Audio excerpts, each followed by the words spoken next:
Hey there, Lord of the Rings fans. This is Wesatron. Today we're going to be taking a look at the Lord of the Rings Return of the King Gothmog action figure. This is from Toy Biz. This was released around the time of Return of the King. Gothmog was one of the characters in it. He led the, if I remember right, the Mordor armies on Pelennor. And as you can see, it's the old Toy Biz style packaging, simple cross sells and stuff. This is the trilogy packaging, so this is after, for the most part, they stopped doing the all the whatchamacallit, the instructions on the back of the box and stuff. They may have done it on some. I'm not 100% positive. I'm not a Lord of the Rings expert or anything, but you see, it's just got the other characters in this wave. I did notice that I have some French here on the top, so this might be a Canadian version or something. But I happened to get this in my local comic shop for $9.99, and I thought that was a deal that I just couldn't pass up. So I'm really excited about this. If you're a Lord of the Rings fan from Toy Biz days, then you know that when Toy Biz is on the mark, they're definitely on the mark. So this guy I'm really excited to get out of package. Let's take a look at him. And here we have Gothmog out of packaging, and just from first glances I'm sure you can tell that this is a pretty incredible looking figure. This is Toy Biz always kind of amazed me, even to this day, where the things that they were doing back in the early 2000s are things that companies still aren't doing today. I mean, they were so far ahead of their time. It may have been part of their downfall, but yeah, opening an old Toy Biz figure is often something very special. They just had such a unique vision and somehow the ability to actually see it through. Now, just for quick scale comparisons, you can see how massive this guy really is, because scale was a big deal in their lines. It wasn't always perfect, but they tried to do their best.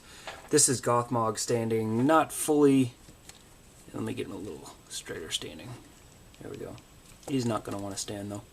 There we go. Next to Aragorn in his King of Gondor outfit, you see, I mean, this guy is like 2 heads taller than him. I mean, he's huge. He's massive.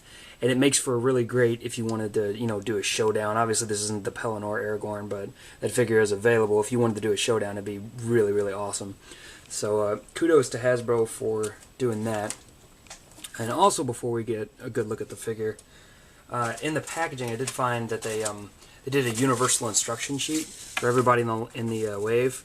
So, like, here's the dagger-throwing Legolas and the 2 hobbits from Mount Doom with their voice bases. We press a button and one of their sayings comes out, and then here's Gothmog down here where it just says to place either the sword or the spear in his hand. And that's it for that. I mean, there's nothing particularly important about it, but I just wanted to show that off. It's kind of something that Bandai has adopted as well, so it's kind of neat to see it from back in its own time.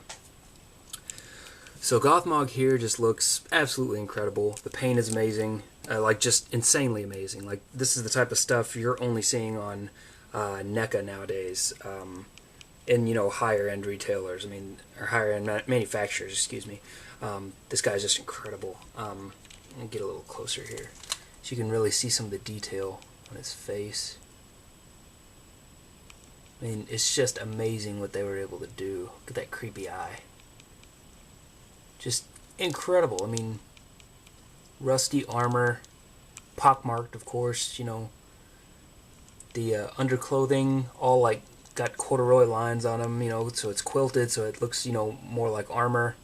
His shriveled arm here, all like bound up with a rope. On the back, he's got like some wolf skin, maybe old warg skin. I don't know what it's supposed to be, but it looks incredible.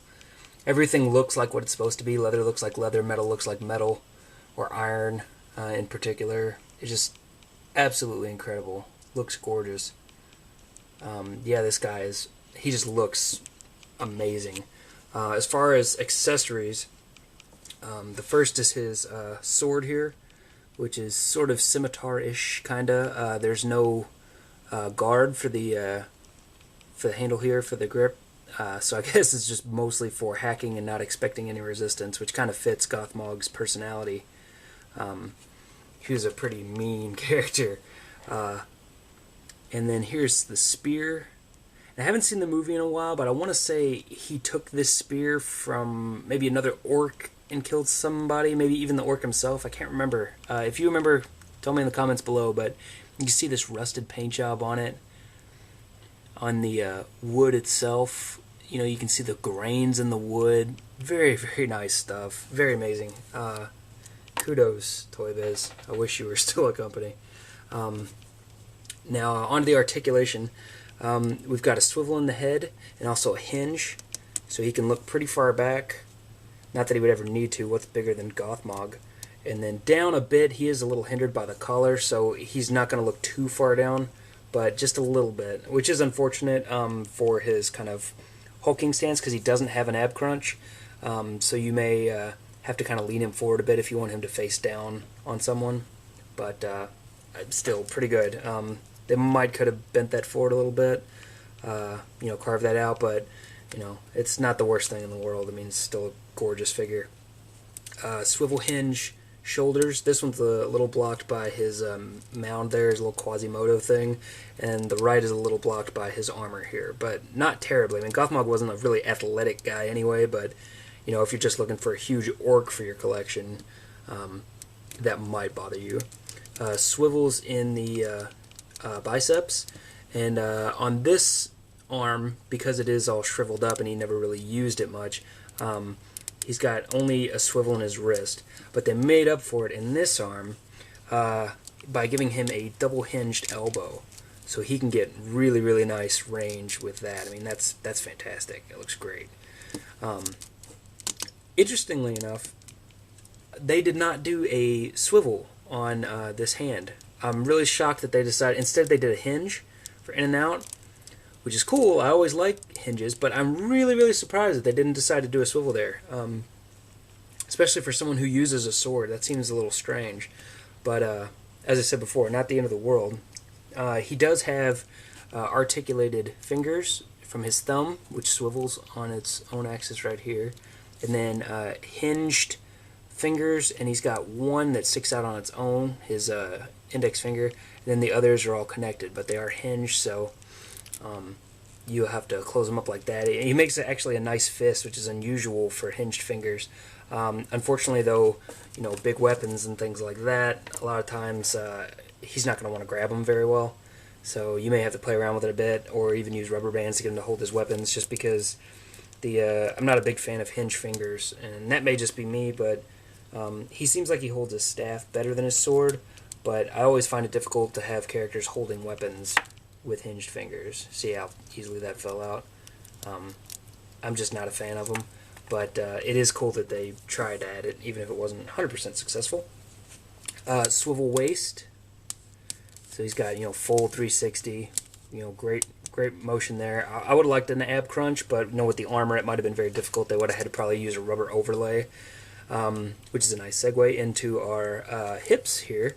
They did rubber overlay on his armor, on his greaves, which is very cool because it helps not quite hinder the hip movement quite as much. So this is a lateral swivel hinge swivel, so it will go straight forward, and it is kind of a clicky joint, like a ratchet.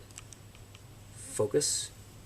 So it is a bit of a ratchet, which is cool, and then goes out to the side, and as you can see, the armor will kind of bend up around it, so that's great. So he's got a lot of great motion in there, and then a swivel there as well, so that's awesome.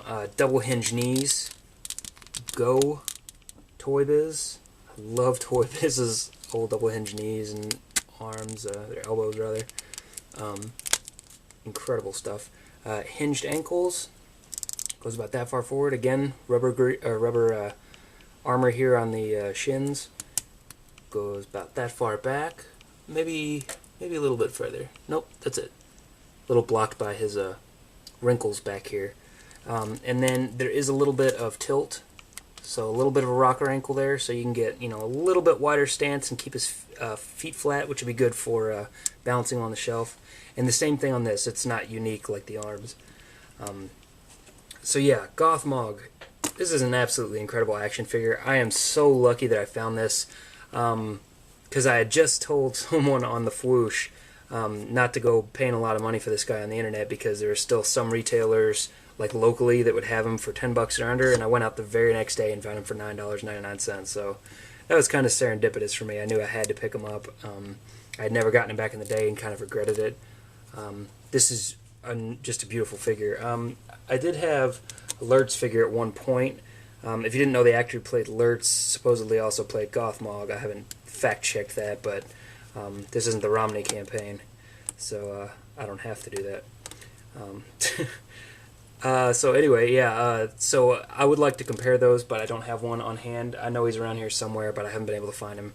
But this is an amazing figure, amazing scale. The detail is outstanding. The articulation is beautiful. He's everything you could want in an action figure. I recommend this for, if you want to see this, let me see. Grab a 7-inch figure. I don't have any 7-inch figures. Here's one. Come here. 7-inch scale figure. You can see Gothmog's still taller than him as well, which is awesome because that means, you know, if you wanted to put him into a 7-inch scale diorama or anything like that, or just a 7-inch scale fantasy collection, he would still fit in and still look imposing, which is great. As far as 6-inch scale, he just blows them out of the water. So 6-inch fantasy fans, 7-inch fantasy fans, if you just want an awesome looking orc, if you're a Lord of the Rings fan, Hobbit fan, anything like that, definitely try and find this guy if you can. Keep an eye out, see if you can find him for less than $10. Check your local comic shops, check trade shows, whatever. Find this guy if you can. He's definitely worth the money, especially back in the day. He probably would have been like $8. So paying $2 more is just a steal and a half. This guy could easily sell for $18, $20 now. He's just a beautiful figure. So that's it for this review, guys. Thanks a lot for checking it out.